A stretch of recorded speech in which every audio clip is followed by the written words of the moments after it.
হযরত আবু বকর রাদিয়াল্লাহু তাআলা আনহু আল্লাহর পয়গম্বর সরকারে দো আলম নবী বলেছেন, আরহামু উম্মতি বি উম্মতি আবু বকর। আমার সাহাবীদের মধ্যে সর্বদিল নরম ওয়ালা সাহাবী হলেন হযরত আবু বকর রাদিয়াল্লাহু তাআলা আনহু।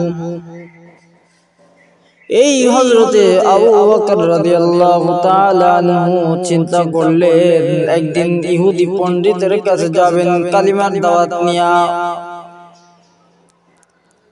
কারণ ইহুদি পণ্ডিত অনেক কিতাবের ইলম তার ভিতর আছে, জ্ঞান আছে, তার মগজ ভালো, ব্রেন ভালো ছিল। কারণ সে তাওরাত জাবুল ইনজিলের জ্ঞান তার ভিতর আছে। আর সেখানেই একজন পয়গম্বর সরকারে দো আলম নবী খাতামুন নবিয়্যিন লা নবিয়্য বাদা,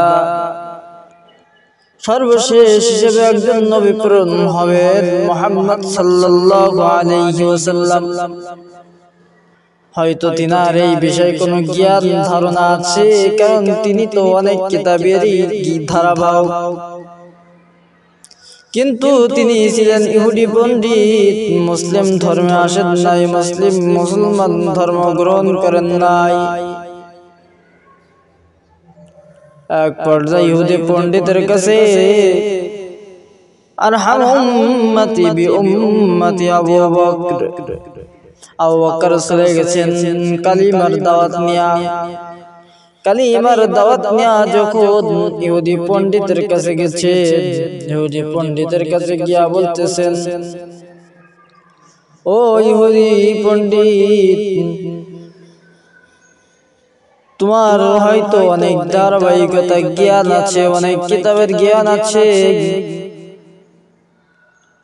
তো তুমি তো জানো এমন একজন পয়গম্বর আসবে যার নাম হবে মুহাম্মদ সাল্লাল্লাহু আলাইহি ওয়াসাল্লাম। তিনি হবেন আখির জামানার পয়গম্বর, সত্য পয়গম্বর, সরকারে দো আলম নবী। তো আপনি ইসলাম গ্রহণ করেন, মালিকের দাসত্ব করেন, মালিকের গোলামি করেন, মালিকের হুকুম মান্য করিয়া চলেন, কালিমা পড়ে ইসলাম ধর্ম গ্রহণ করেন, তাহলে আপনার কোনো সমস্যা থাকবে না, সকল সমস্যা দূর হয়ে যায়।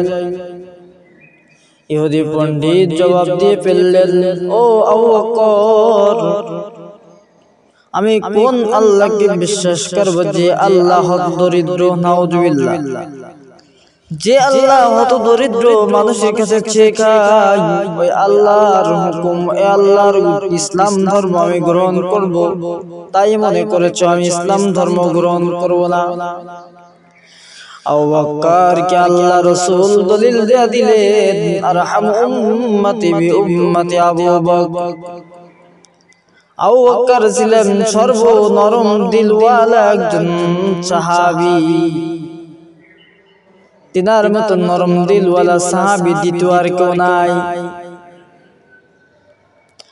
ওই হযরতে আবু বকর রাদিয়াল্লাহু তাআলা আনহু কথা শুনে ইহুদির পণ্ডিতের গালে একটা থাপ্পড় লাগায় দিলেন। বলেন না সুবহানাল্লাহ। ইহুদি পণ্ডিতের গালে থাপ্পড় দেওয়ার সঙ্গে সঙ্গে ইহুদির ঘাড়টা মটকায় গেছে। ইহুদি পণ্ডিত পরের দিন পয়গম্বর সরকারে দো আলম নবী মুহাম্মদুর রাসূলুল্লাহ সাল্লাল্লাহু আলাইহি ওয়াসাল্লামের দরবারে গেছেন বিচার নিয়া।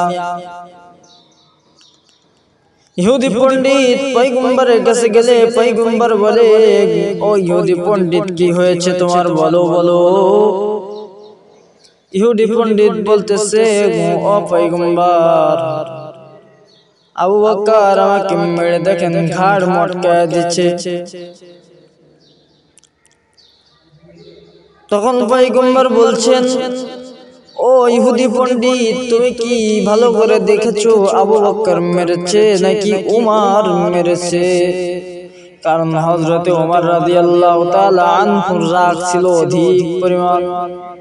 হযরতে উমর রাদিয়াল্লাহু তাআলা আনহু যদি এই রাস্তা দিয়ে যাইতো, তাহলে ওই রাস্তা দিয়ে শয়তান কখনো প্রবেশ করত না। হযরত উমর রাদিয়াল্লাহু তাআলা আনহুকে জঙ্গলের বাঘ পর্যন্ত পাহারাদারি করত।